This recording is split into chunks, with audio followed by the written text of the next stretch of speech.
2020-nji ýylyň 10-njy martynda geçirilen Türkmenistanyň prezidentiniň saýlawlaryna tetlerin 72,97 göterimini alyp, Türkmenistanyň saýlanyna prezident diýip ikrar edilen Berdimuhammedow Serdar Gurbanulyewich 2001-nji ýylda Türkmenow Hojaly Uniwersitetini tamamlady.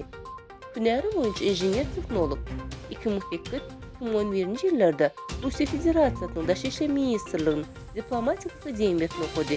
Ony halkara gatnaşyklary boýunça hünäri boýunça tamamlady. Ministrlik kabinetiniň başlygynyň ornwasary, Ahal welaýatynyň häkimi, Daşy işler ministriniň ornwasary, Senagat ministrliği alyp, döwletiň tapawutly wezipelerini işledi.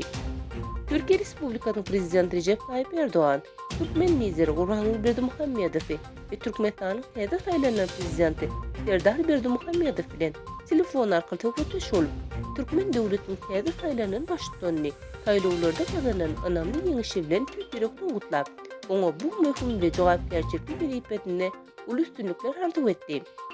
Serdar Berdimuhammedow 19 Mart'ta Oğuzhan Köşküne geçilecek Kasım Edilişik Dafarasyna soň wezipetine başlar.